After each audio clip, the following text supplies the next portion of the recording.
Everybody, we're going to go ahead and we'll start a little bit early. That way we can get moving with the rest of our afternoon activities. For those of you that weren't here this morning, my name is Jim Powers. I'm with the NCAA, and I'll be moderating all of our press conferences this weekend. And welcome back to Frisco, Texas for the 2025 FCS Football Championship. Joining us now here on the dais is the head coach of North Dakota State University, Tim Polasek. Coach, I'm going to have you make some opening comments, and then we'll open up for some questions. Well, obviously, it's been great to be back in Frisco. I want to start by just thanking Team Frisco. It's obvious to me that this game and the city have not only done a great job, but have progressed forward. I mean, it's a first-class operation. It feels much more like a bowl game, and I do have experience with that. I think 6 out of 7 years I was able to be part of that when I was away, and it sure feels like a bowl game now. And so thank you to everybody. I want to thank all of our support for getting us this far. I think I take every opportunity I can to give credit to Jim Kramer, Ryan Napoli, Derek Lucan's been unbelievable. We haven't had a hiccup with the travel. The organization, the administrative support at North Dakota State is second to none. And our young people that provide us our uniforms and Gatorade and all that are first class, and they've got bright futures. And, we're looking forward to our final practice today. I think that's the most important thing going on right now, is that we finish this prep out correctly. We come to meetings. We show up with meetings tomorrow. And we have great intent, like we have practiced here for basically 2 weeks. We're just super excited. I want to say congratulations to Marty Brown, with the Jerry Rice Award tonight. I'm really looking forward. I'm saddened that his mother had to work and couldn't make it down here. But he'll have some support there. We're excited for Marty's future, and he earned that award. And then obviously Cam Miller being a finalist. However that goes, that's a heck of an achievement. And I'm really looking forward to seeing Coach Miller tonight, his dad, and his grandparents. And so with that, we'll open up for questions.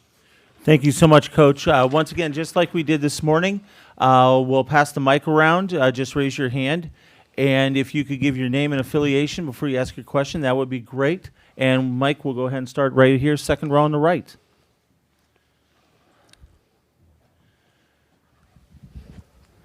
Devin Fry with Valley News Live in Fargo. Coach, you mentioned Cam just a second ago with the Walter Payton Award. Obviously, he poo-poos the individual awards every time we get a chance to talk to him. But for you, what does it mean to see him on that stage and to have a chance to get an award that prestigious? Well, there's a lot of kids that lace him up on August 1st. There's a lot of starting running backs. There's a lot of starting quarterbacks, right? Let's not pretend we don't know what this award's for, right?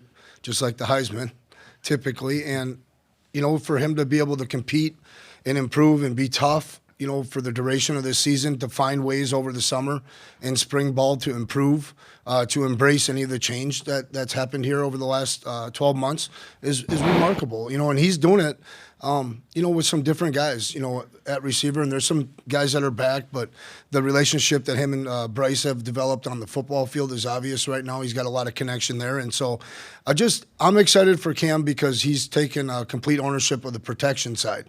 So when we're talking about his future and having opportunities down the road, you cannot play that position without understanding where the 5 guys are being directed to. And then he has a really good handle on our run game as far as base rules and the things that he'll have to do potentially at the next level. It means a lot for a coach's son from Iowa that, had a few offers and those things to make it to this point. Cam's going to tell you the most important thing is us getting this W. We'll keep it over on the right-hand side, Coach. Go ahead, third row. Dave Campbell's Texas Football. I'd like for you to expand, if you would, on the experience that you guys have had since you've arrived in Frisco, and also your thoughts on the championship possibly coming back after the construction is complete. Well, for me, Fargo with this game is always going to be special. Going back to 2011 and driving down the highway and seeing basically nothing, and now there's a new city, right? I mean, so that's cool. I don't know if hopeful or is the right word, but I think they do it right here. Team Frisco does it right. Frisco is easy to get into.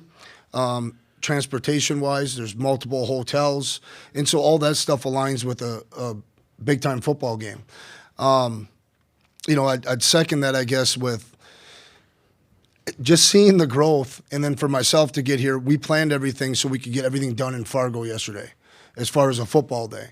And so it was really important for me to take some staff members out to eat. And I thought Three Forks was awesome. Hunter Lupke and Derek Dinger recommended that one, and we had a phenomenal, evening. Just all those things, and then seeing our support, when you get back to the hotel, and we had a small gathering there, and then waking up with a football day here is what it's all about. Thank you so much. Go ahead, Jeff. Jeff Kopak with the Forum. Tim, rare game on grass. Big deal, no big deal? What do you think? Well, it can be a big deal. We got to get out there today. I want our first 5 to 8 minutes of drill work with our players to be all COD, change of direction, violent movements. We're going to have to keep our chin over our toes, chest over our knees. We're going to have to plant and break with our feet. I think that's something you guys should all be looking for. The team that breaks on the ball with their feet up underneath them and playing inside their framework is critical on grass. It just doesn't grab as good. Now, if the surface is as good as it looks, it shouldn't be a big deal. And against Colorado for us, it really wasn't, except for our sidelines, the 30 and in was a little bit slick. So our kids got to get out there. They got to move around early in pregame, which they'll be chomping at the bit to get out there on Monday night. But I think everybody getting as familiar as possible, as quick as possible, is a big deal. Can be a big deal. We'll handle it. We need to. No excuses, just execution. Back row in the middle. Coach John Rainey with SWX Montana. What are some of the similarities you see from North Dakota and the state of Montana that lends itself to, good FCS football? I normally don't keep my answers real short, but I'm just telling you it's the people. And I would tie in South Dakota, and I would tie in Wyoming. I would tie in Minnesota and Wisconsin. Just, really good people that care for each other, have a respect level for earn it. Okay, you got to earn things, right, in order to be respected. And that's about where I would stop. I don't have any experience recruiting Montana. We'll come up here front row on the right. Slim Kimmel, Montana Television Network. You guys play in a dome, obviously familiar with cold. Do you see the weather being a factor at all tomorrow? No, we said no to the heated benches.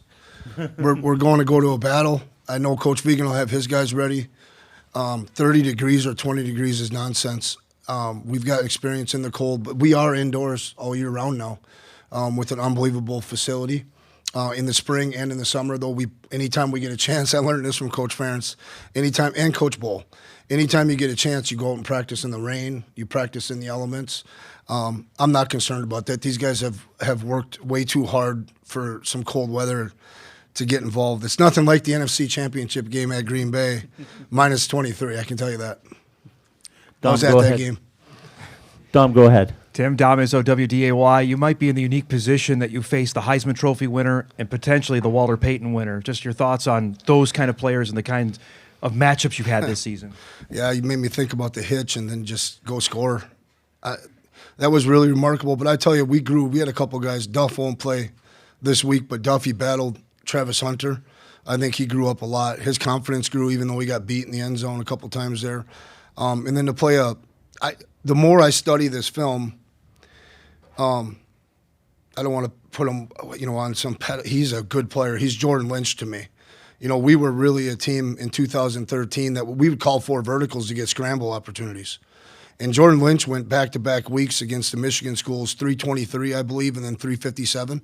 He broke the NCAA rushing record for a quarterback, his own record back-to-back weeks, and he finished 3rd for the Heisman. We have to keep this guy as boxed up as we can and then, play as physical as possible on him. We got to get him squared up, and not allow him to be in space where he can slide. Every opportunity we get a chance to hit and to be physical versus this guy will be important, just like a good running back. Let's go on to the right back row. Head coach Victor Flores, 406 MT Sports. I was curious just about a couple of matchups, the defensive ends for Montana State against your All-American tackles, and then how you might perceive the coverage on Bryce Lance. Yeah, interesting. I think on both sides, the offensive lines are very schooled up. And that's not to say our best or their best isn't gettable, because we've seen that throughout the year. But they play together pretty well. I think they understand where their help is and where it's not, where they can get beat quickly and where they can't. Those things are pretty evident. And then they're always connected in the run game. And I think the diversity in the run game can have a chance to slow down both sides of the ball as far as defensive end goes.